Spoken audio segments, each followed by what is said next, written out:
Welcome to our tutorial about MIDI record modes. In this tutorial, we'll learn how to use both the linear and cycle record modes as they pertain to MIDI. As you may know from watching our previous tutorials, the record modes are available from the transport panel in these drop-down menus. First, let's talk about the linear record modes: normal, merge, and replace. Normal will record a new event over the existing part, overlapping it. You can then choose which event you want to play. Let's give it a try. Press record. Here's our pre-clicks.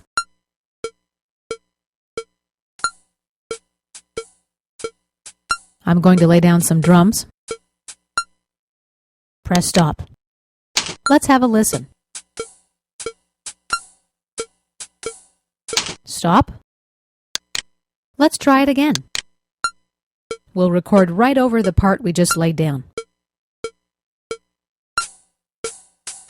As you can see, it overlaps.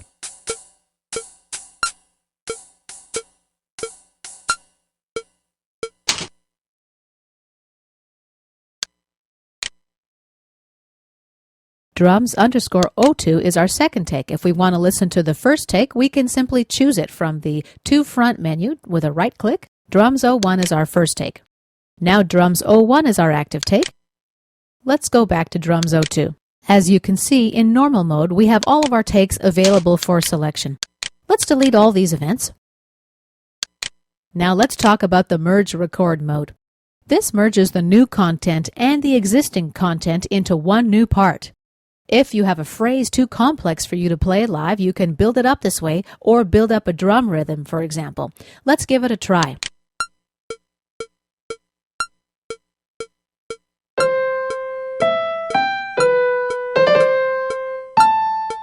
I'm just tooling around with Mozart's Sonata in C here. That was the first phrase in the right hand. Now let's go back and add the left hand. Return to 0, press record. And I'm inputting the left hand here. Press stop. Let's go back and have a listen to the whole thing. Back to the top. Here's our masterpiece.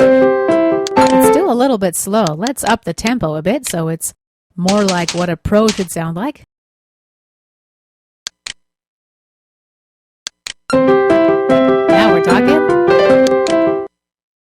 By the way, note for that this MIDI recording, in addition to my MIDI track, I'm monitoring the audio through an audio track, which has the monitor button enabled. That's what lets me hear the MIDI data. I'm hearing the input of the piano through the audio signal. The third linear recording mode is replace. Replace record mode works just like a punch in and out on an audio track. It removes any event or part of any event that you record over. Basically, it's like a punch in and out on a standard analog recorder.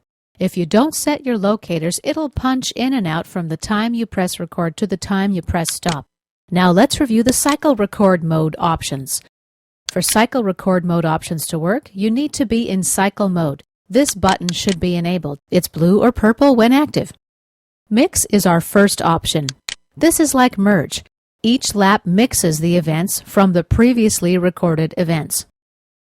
Overwrite is just like replace. This is good when you're trying to get the perfect take in just one shot. Just be sure that you stop recording before the next lap begins, or your take will be overwritten. Now, one way around this is to stop playing at the end of a lap and then stop your recording when you're in the middle of the next lap without having played a note in the new lap. Overwrite will only replace when there are new events recorded during the current lap. Keep last works just like it does for audio. It keeps whatever was recorded in the last complete lap.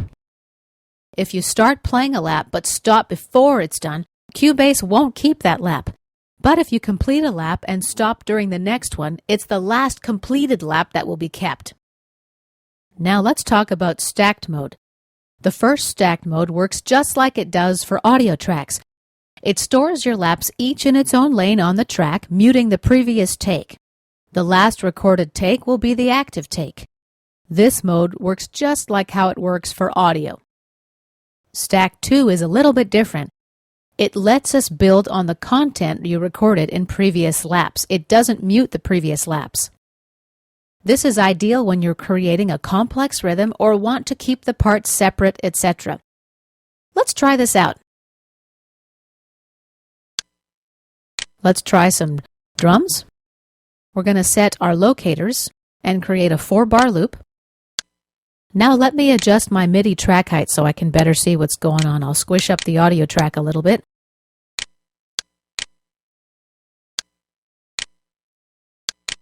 Here are my pre-clicks. I'm going to build a little jazz loop. Here are my hi-hats on the 2 and 4 counts of the bar. Now we loop back, and I'll add some hi-hat triplets on the 1 and 3s.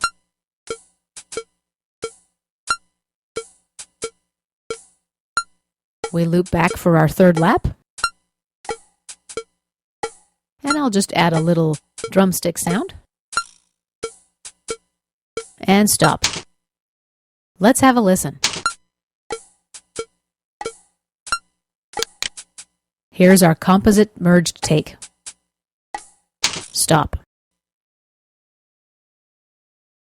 By the way, watch for the Auto Quantize toggle button under the record modes on the transport panel. When this button's lit and the text next to the button reads on, new MIDI recordings will automatically snap to the current grid and quantize values without any additional steps being added.